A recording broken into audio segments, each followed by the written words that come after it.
কারা কবে থেকে অন্নপূর্ণার ৩,০০০ টাকা পাবেন? বহু প্রতীক্ষিত অন্নপূর্ণা ভান্ডার। এই অন্নপূর্ণা ভান্ডারকে সামনে রেখে বিজেপি ভোটের সময় প্রচার করেছিল। বলা হয়েছিল বিজেপি ক্ষমতায় এলে প্রতিশ্রুতি দিয়েছিল অন্নপূর্ণা ভান্ডারে মহিলাদেরকে ৩,০০০ টাকা করে দেওয়া হবে। যেমন কথা তেমন কাজ। ক্ষমতায় এসেছে বিজেপি, প্রতিশ্রুতির মতোই কাজ করছে বিজেপি সরকার।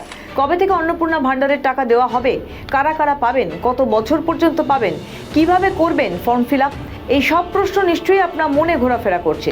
খুব সহজেই আজকের প্রতিবেদনের মাধ্যমে জেনে নিন। বুধবার নবান্ন থেকে সাংবাদিক বৈঠক করেছেন মুখ্যমন্ত্রী শুভেন্দু অধিকারী। অন্নপূর্ণা ভান্ডার নিয়ে একাধিক প্রশ্নের উত্তর তিনি নিজেই কাল স্পষ্ট করে দিয়েছেন। যাতে এ রাজ্যের মহিলাদের বুঝতে অসুবিধা না হয়, বুধবার এই প্রকল্পের আনুষ্ঠানিক আবেদনপত্র প্রকাশ করে তিনি স্পষ্ট জানান, রাজ্যের যোগ্য মহিলাদের প্রতি মাসে ৩,০০০ টাকা করে আর্থিক সহায়তা দিতে দায়বদ্ধ তার সরকার। এই প্রকল্পের আবেদনপত্র অনলাইন এবং অফলাইন উভয় মাধ্যমেই জমা দেওয়া যাবে। যারা ভারতীয় নয় বা ভারতীয় ভোটার তালিকায় যাদের নাম নেই, আবার বলি সিএএ অ্যাপ্লিকেন্ট অথবা অ্যাডজুডিকেটের পরে যারা ট্রাইব্যুনালে আবেদন করে রেখেছেন তারা কিন্তু ব্যতিক্রম। সেক্ষেত্রে এই বিপুল সংখ্যক লোককেও লক্ষ্মীর ভান্ডারের টাকা দেওয়া হচ্ছে। তাই অর্থনৈতিক স্বচ্ছতা, পশ্চিমবঙ্গে বসবাসকারী আমাদের মা বোন দিদি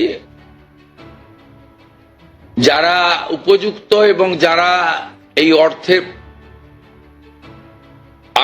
অর্থ পেয়ে আর্থিক নিরাপত্তা পান, কেবলমাত্র তাদের জন্যই এই স্কিম বা অর্থ দেওয়া উচিত বলে আমাদের বর্তমান মন্ত্রিসভা মনে করে।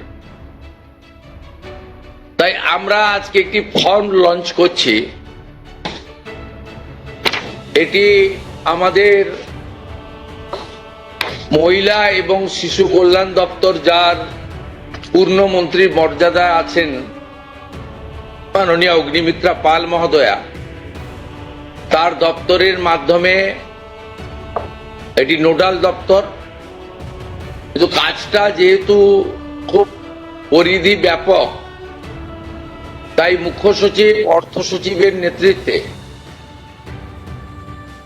পুরো প্রশাসন অর্থাৎ জেলা শাসক, বিডিও, মিউনিসিপ্যালিটির ক্ষেত্রে সিও এবং কর্পোরেশনের ক্ষেত্রে কমিশনাররাও এতে যুক্ত থাকবেন এবং হোম পার্ট ডিপার্টমেন্টও এর সঙ্গে যুক্ত থাকবেন। ভোটার তালিকা তৈরি করা সহ আমাদের যারা আধারের কাজ করেন তারাও যুক্ত থাকবেন, অর্থাৎ ওয়েবেল, আইটি সবাই মিলে একটি পরিচ্ছন্ন তালিকা কেবলমাত্র উপযুক্ত যারা প্রাপক তারা পাক, আমরা এটা চাই। এনরোলমেন্ট যত তাড়াতাড়ি করবেন তত দ্রুত বেনিফিট দেওয়া যাবে। যেমন যেমন ফর্ম ফিল আপ হবে তেমন তেমন ৩,০০০ টাকা ট্রান্সফারও শুরু হয়ে যাবে। আগামী ২ তারিখের মধ্যে যারা এনরোলমেন্ট করতে পারবেন, আগামী বুধবার আমাদের ক্যাবিনেটের মিটিং এর পরে আমরা ডিবিটির মাধ্যমে ট্রান্সফার করে দেব। প্রথম কার্যক্ষেত্রে ১ তারিখ থেকেই বেনিফিটেড হবে তারা, জুন মাসের। কিন্তু যেহেতু এনরোলমেন্ট করতে হবে, সেই জন্য আমরা আরো ২ দিন হাতে নিয়ে ৩ তারিখে আমরা আপনাদের জানিয়ে দেব। জানিয়ে দেবো মানে প্রোগ্রাম হবে, যতজন করতে পারবেন। এই কালকে ছুটি আছে, শুক্র থেকে মঙ্গলবারের মধ্যে যতটা এনরোলমেন্ট হবে। তো এটা প্রসেসটা ডেলি চলবে।